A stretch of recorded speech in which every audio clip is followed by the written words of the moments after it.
Existem variedíssimos casos em que não faz sentido falar de um palácio dissociando-o da sua área circundante. O Palácio dos Marqueses de Fronteira e o seu incomparável jardim é um dos exemplos que melhor honra esta relação.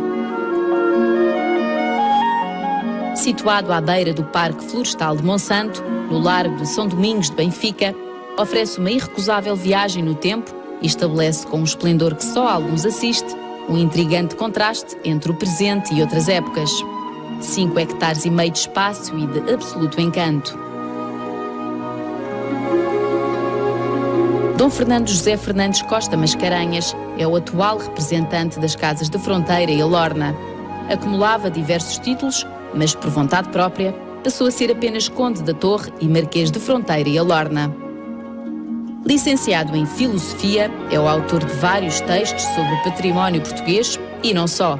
Em 1989, instituiu a Fundação das Casas de Fronteira e Alorna, de que foi cofundador. Não tendo sucessor direto, a casa passará a seu primo, Dom José Maria Pinto Basto Mascarenhas, e a seu filho, Dom António Infante da Câmara Mascarenhas. Este é um perfeito exemplar de uma vila nobre seiscentista, com uma elaborada decoração e disposição de cerâmicas, terraços, jardins, pontuados por maravilhosos conjuntos de estatuária. O seu fundador foi o segundo Conde da Torre, a quem Dom Pedro II terá atribuído o título de Marquês de Fronteira, Dom João de Mascarenhas. Vivo entre 1632 e 1681, foi herói da Guerra da Restauração e edificou este complexo em terras então chamadas de Morgado Novo. Possivelmente, no século XVII, a casa limitava-se aos 2 torreões e à parte superior da ala. A ligação ao jardim existe desde essa época. A construção da casa estima-se ter sido bastante dispendiosa e o segundo Marquês da Fronteira, a dada altura, terá mesmo considerado a sua venda. Mas tal não aconteceu e o palácio manteve-se, desde a sua existência, pertence da mesma família. Dom Fernando explica porquê. Eu acho que há um fator sorte, sem dúvida nenhuma. Dom José Trasimundo, que nós falávamos, ainda herdou ao abrigo da lei do Morgadio. Depois ele não teve uma filha só, teve uma filha única, filha essa que não teve filhos. Portanto, a filha do Dom José Trasimundo deixou os bens a uma prima direita, que era a minha tia bisavó. E essa tia direita deixou a casa e a herdade do Condado da Torre ao filho mais velho do meu avô, que era eu. Que era que ainda não tinha nascido. Isto foi em 1927 que ela morreu, eu nasci em 45. Portanto, houve realmente, quer dizer, claro, houve outras propriedades. Os meus tios, avós também receberam propriedade, mas quer dizer, pelo menos a propriedade maior e a casa mantiveram-se ligados graças a essa tia-avó. E, portanto, e assim se mantém. Entretanto, eu criei a fundação com grandes perspectivas de se poder manter estas realidades todas ligadas entre si. Esta casa foi utilizada durante anos como pavilhão de caça e local de veraneio. A propriedade foi ocupada a tempo inteiro pela família logo após o terremoto de 1755, já que esta zona não fora afetada pelo abalo que devastou Lisboa. Mas para se tornar uma residência permanente, terá sofrido várias alterações. Comecemos então esta viagem pelo Palácio dos Marqueses de Fronteira, descobrindo o seu admirável jardim, que faz as delícias de quem o contempla, com as suas sebes de bucho recortadas e utilizadas em perfeitos parterres. Acredita-se que os desenhos de bucho não devem andar muito longe dos originais, tratando-se pela sua composição de um jardim renascentista, construído para o homem e para o dignificar. 16 conjuntos de canteiros e 5 fontes de mármore compõem este espaço proporcionado à escala humana. O seu conteúdo revela fundamentalmente plantas perenes, pedra e água, prevalecendo assim uma ideia de eternidade ou desejo de longa duração. Paralelo à fachada nascente da casa, encontramos no murete poente painéis de azulejos polícromos, onde se reconhecem os 4 elementos.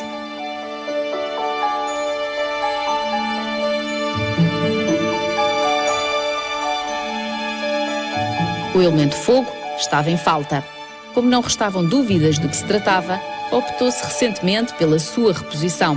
Desta forma, foi feita uma encomenda à artista plástica Paula Rego, que ofereceu de bom grado a sua arte ao Palácio.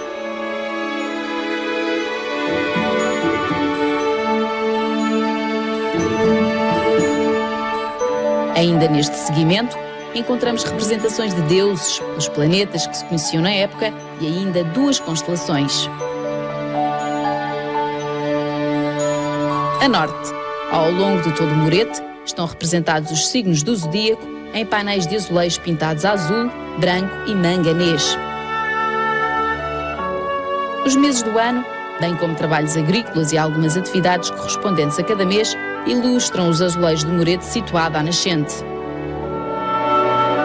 Todos estes belíssimos painéis são de autoria portuguesa. 4 das 5 fontes têm cores invertidas e os seus remates superiores exibem um elemento diferente para cada uma delas. Com sebes recortadas segundo um traçado cruciforme, ao centro deste jardim formal, encontra-se uma fonte com a forma aproximada de uma estrela de 4 pontas, adornada com uma esfera armilar, como elemento heráldico português alusivo ao domínio marítimo. Esta disposição geométrica conta ainda com roseiras dentro dos quadrantes de bucho e com 12 esculturas feitas de chumbo e outras ligas de personagens mitológicos que se erguem sobre pedestais de mármore.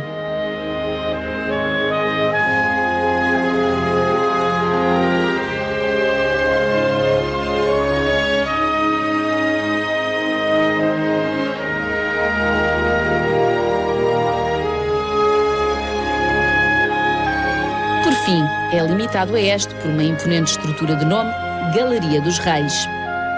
Composta por um longo tanque, tem como fachada um considerável painel de azulejos, onde se acredita estarem representadas personagens da família Mascarenhas a cavalo. Um deles está identificado. É Dom Fernão Martins de Mascarenhas, capitão de ginetes de El-Rei Dom João II e Dom Manuel. Este senhor é o tronco de onde sai uma série de famílias nobres de Portugal.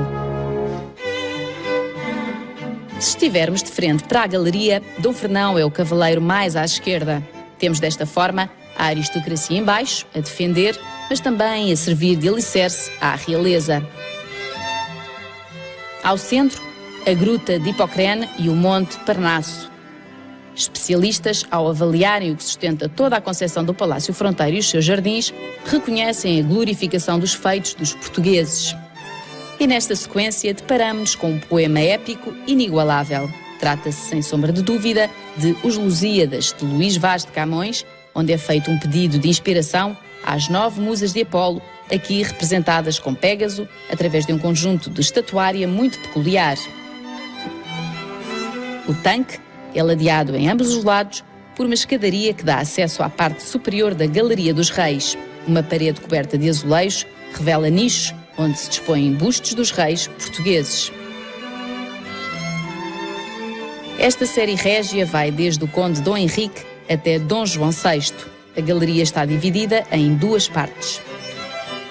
A primeira terá sido edificada no século XVII e o restante acrescentado já no século XVIII. A estátua do nicho central, curiosamente, não corresponde a um rei. Representa antes o infante santo Dom Fernando, 8º filho do rei Dom João I de Portugal e Dona Filipa de Lencastre.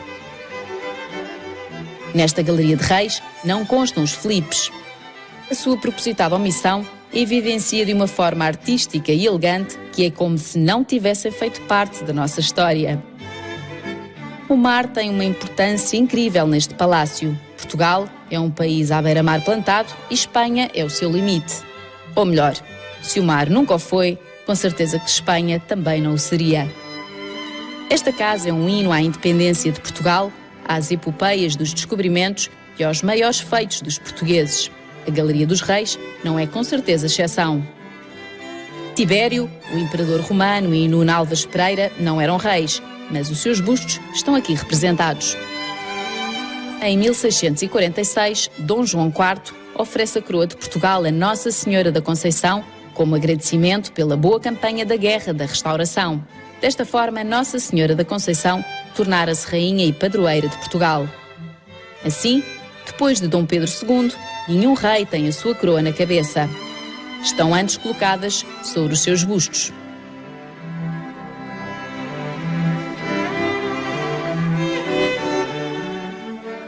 Este conjunto presta, assim, homenagem às dinastias portuguesas e à sua independência, na qual Dom João Mascarenhas, o primeiro Marquês de Fronteira e construtor do jardim, desempenharam um papel preponderante.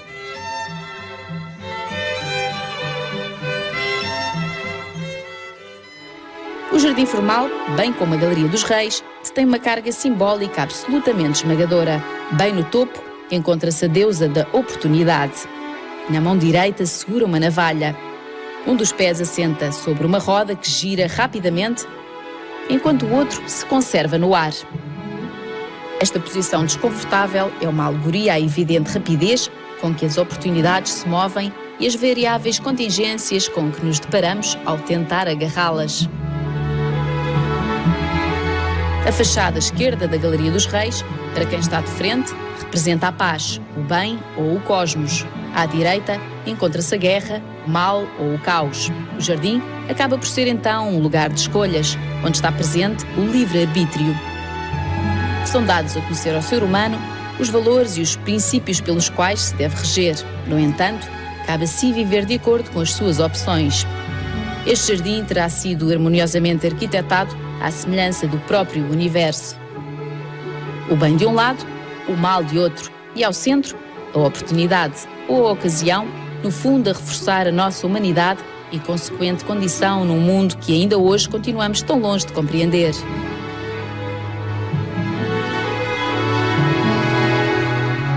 O jardim era apenas para os eleitos, um luxo asiático onde não havia rapidez, mas antes lentidão, onde se conseguia refletir e apreciar o momento só por si, já que o tempo parecia ficar suspenso. Ao chegar ao Jardim de Vênus, encontramos uma fonte centrada que exibe esta deusa, erigida por 3 golfinhos e 3 tartarugas. O contorno da fonte desenha uma estrela de 8 pontas. Este é um jardim cheio de sombra, o que o torna mais fresco e mais aprazível no verão. As suas espécies exóticas fazem dele um lugar misterioso e romântico. A Casa do Fresco é composta por um sofisticado nicho com cúpula que sugere as casas das divindades aquáticas, as ninfas, características do jardim renascentista italiano. A cúpula por fora é forrada de azulejo, o que não é muito comum. Esta inclui embrechados, conchas, búzios, vidros, cristais de rocha e fragmentos de louça oriental. No dia da inauguração do palácio, foi partido todo o serviço de porcelana da China em que Dom João de Mascarenhas serviu o regente Dom Pedro, depois Dom Pedro II, a quando da inauguração da casa. Este era um ato simbólico e de grande distinção, já que deixava claro que mais ninguém era digno de comer naquele serviço. Posteriormente, a mesma louça foi colocada com efeitos decorativos, mas também, e uma vez mais, com um tremendo valor simbólico. A exibição da mesma demonstrava poder e fortuna. Este seria um lugar reservado às senhoras, onde podiam conversar sem que ninguém as escutasse. Aqui, as paredes não tinham ouvidos, já que o barulho da água do tanque dos Esses abafava os segredos partilhados. Este é um espaço de recolhimento feminino pela carga romântica que a própria Gruta do Amor acarreta. Por outro lado, o volume exagerado de vestes da moda feminina da época pedia lugares arejados para se protegerem do calor extremo. O tanque é forrado de azulejos que representam a fauna marítima e os bancos desenham-se em semicírculos cobertos também de azulejos que mostram os tipos de pesca. Dentro do tanque, 2 meninos cavalgando, um num golfinho e o outro num leão marinho. Era muito comum exibir na decoração as viagens que se faziam. Demonstrava poder e um conhecimento de outras culturas, o que correspondia a uma certa superioridade, quer intelectual, quer de poder. De referir é, sem dúvida, este pescador, já no século XVII, com óculos de mergulho. Nas paredes por cima dos bancos surgem as macacarias. Gatos e macacos tocam, cantam e dançam. Trata-se de uma crítica social fortíssima. A barbearia era uma espécie de hospital e o barbeiro uma espécie de curandeiro.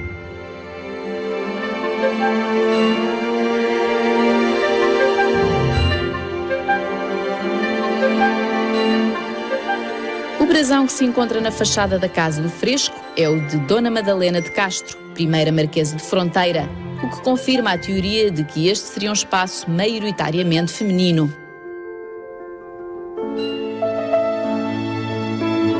Daqui, uma escadaria coberta conduz-nos ao terraço da capela, também denominado de Passeio da Oratória. Esta Galeria das Artes é uma zona muito abrigada e de transição entre o espaço aberto e o espaço fechado.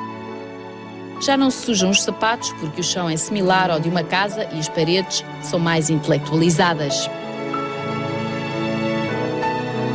Aqui, um sem número de personagens com as suas histórias tão distintas convivem entre si e adensam o ar fantasioso que se respira nos jardins e espaços dos Marqueses de Fronteira. Um monumental conjunto de estatuária dos deuses do Olimpo compõe a noroeste um cenário único. São encimados por medalhões em cerâmica da Escola de la Rúbia e ladeados por 6 grandes painéis que representam alegorias das artes liberais, com exceção da gramática. Mas nem todas as personagens têm enredos felizes.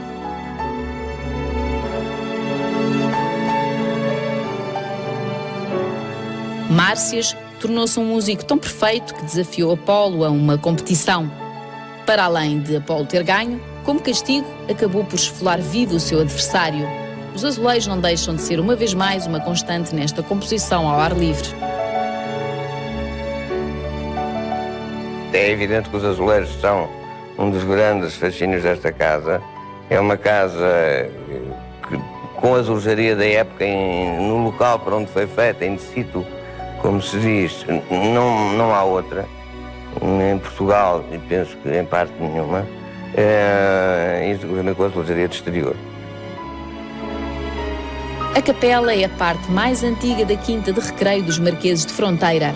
Consta que São Francisco Xavier teria feito aqui a última missa antes de partir para a Índia. No entanto, o santo partira para essa viagem em 1541. Pois só ele e mais alguns saberão a verdade desta história. A capela é muito pequena, mas um lugar imperdível nesta visita. Os seus estuques são notáveis, bem como o Cristo singalês em marfim. A capela é claramente de invocação mariana e está carregada de símbolos cristãos.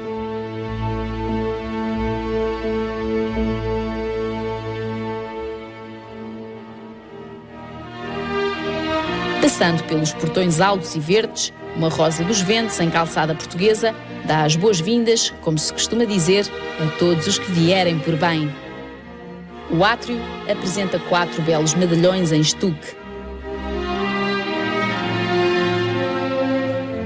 Podem também observar-se dos lados estuques de inspiração neoclássica. Ao centro, um brasão dos Mascarenhas envolto em ornamentos ainda rococó.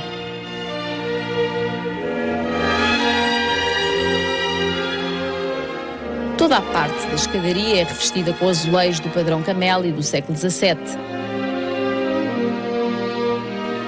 O teto, cujos ornamentos também são em estuque, apresenta, no entanto, uma pintura ao centro, representando Hércules. Sobre a porta central da parede sul, observa-se um maravilhoso brasão dos Mascarenhas.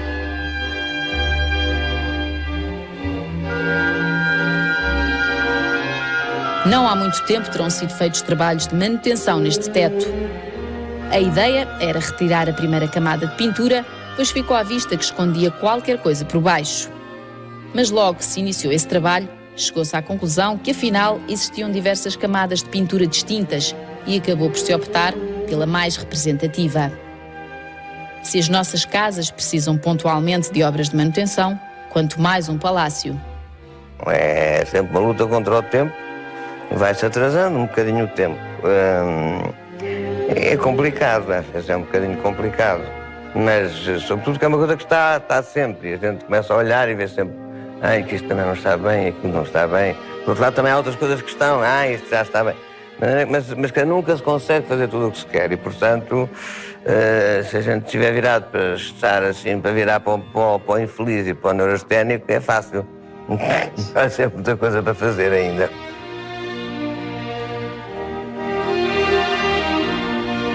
A sala está revestida por 8 painéis de azulejos alusivos às batalhas da Restauração.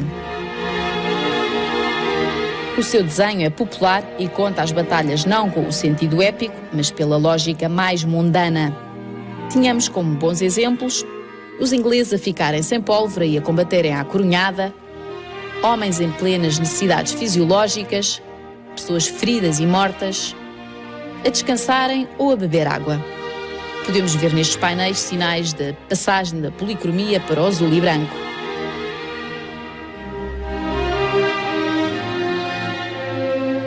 O revestimento das paredes e do teto é em estuque, simulando mármores de diferentes cores. Sobre as portas elevam-se bustos dos Mascarenhas. O único que não se encontra numa sobreporta é Dom João Mascarenhas, primeiro Marquês de Fronteira e edificador da casa que ocupa o centro da parede poente.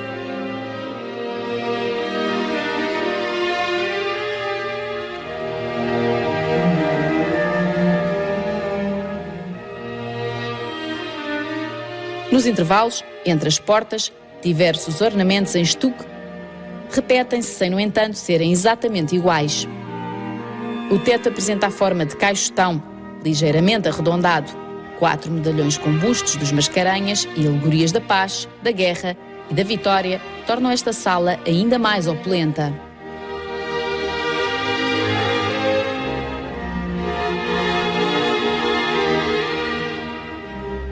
A sala dos painéis tem hoje a designação de sala de jantar. É revestida por 6 painéis de azulejos holandeses do século XVII, com diversas temáticas.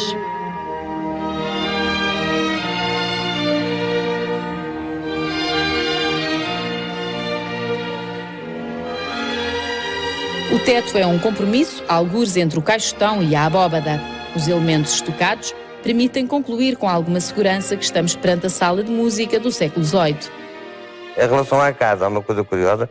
Nós estamos agora a fazer um restauro na sala dos painéis e encontraram-se, e começou-se a ver qual era a pintura original. Começaram-se a descascar as camadas de pintura, havia 6 camadas diferentes.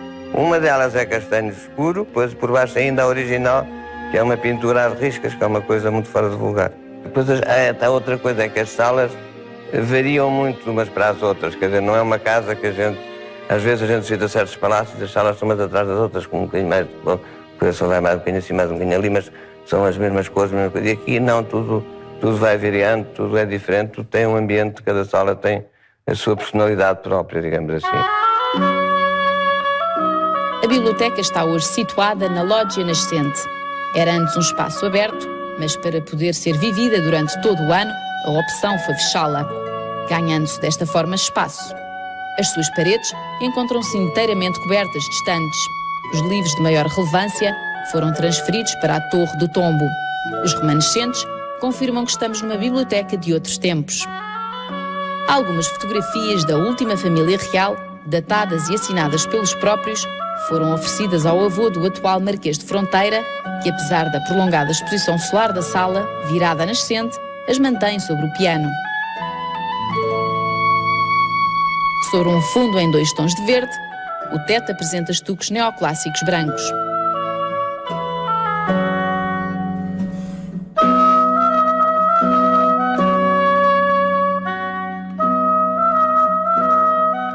Tendo em consideração que a leitura era um hábito mais comum entre os homens, este era um espaço maioritariamente masculino.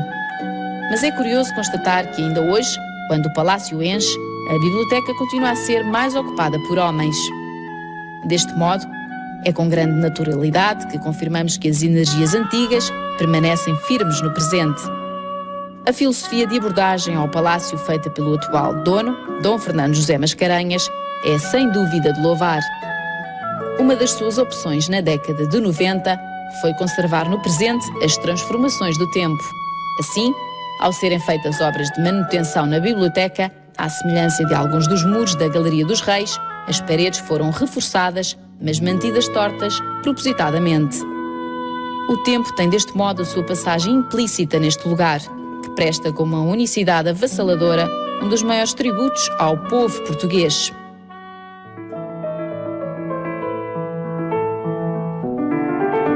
A Sala Império, ou Sala Juno, fica na zona de transição entre o corpo central do século XVII e a ala do século XVIII. As suas paredes foram redecoradas estima-se que no primeiro quartel do século XIX. Os tetos e as paredes estucados apresentam ornamentos pintados a mesofresco, bastante característicos do estilo Império. Ao centro, uma pintura que honra um dos nomes desta sala, a deusa Juno. Esta é a sala dos 4 elementos, também conhecida por sala íntima. As paredes são lisas, mas as sobreportas e o teto apresentam pinturas. Os seus cantos são embelezados por estuques rococó e ao centro os 4 elementos.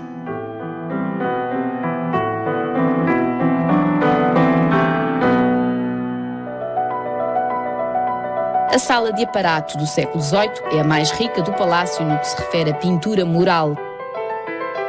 Diversos painéis ilustram as paredes e reportam-nos para outro universo bem diferente do mundo do comum dos mortais.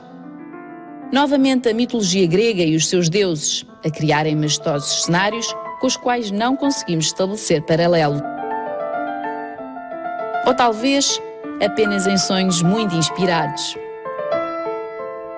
Vulcano, Marte, Vênus, Páris, Apolo e Mercúrio são alguns desses seres acima do homem.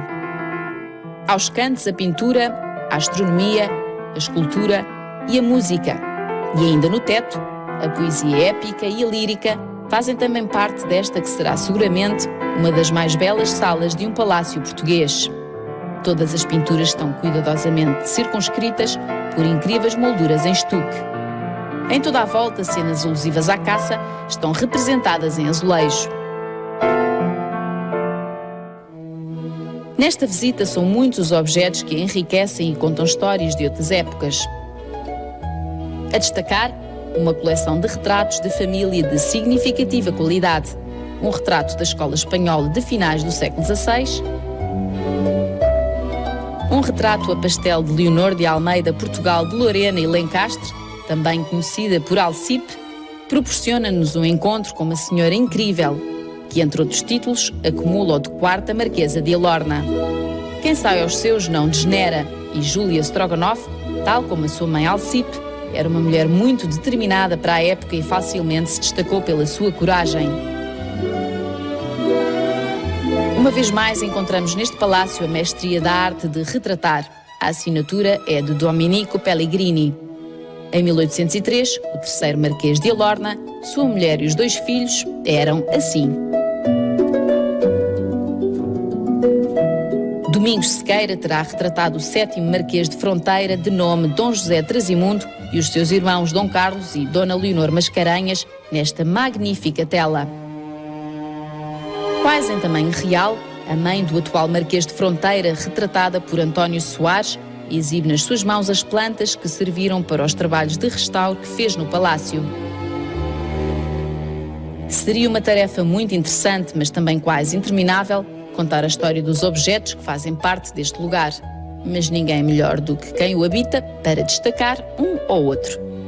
O primeiro objeto que me ocorre são 2 taças de cristal transparente e vermelho, umas taças do século XIX, mas cada uma tem uma nota diferente. Elas são exatamente iguais, aparentemente, mas, no entanto, a nota que dão quando a gente lhes toca é diferente. Em termos de história, há um móvel que tem uma história, enfim, uma tradição, que não se sabe se é verdade, mas que é uma tradição curiosa, que é uma pequena masinha pequena de costura, que, segundo a tradição da casa, teria sido oferecida a Alcipe pela Maria Antonieta. Herdar um património destes é um peso muito grande? Tem naturalmente os seus lados de peso, mas é uma questão da maneira como nós interiormente chegamos até assumir esse peso. Como tive muitos anos para isso, ele foi entrando devagarinho. E, portanto, são mais dores crónicas do que dores agudas, digamos assim. O palácio está aberto ao público e pode ser visitado, com exceção de algumas salas que foram aqui mostradas, pois funciona como casa de habitação do seu atual dono. Por mais que se diga e se mostre deste incomparável lugar, nada lhe fará devida justiça, senão uma visita para o poder sentir, admirar e não esquecer nunca mais.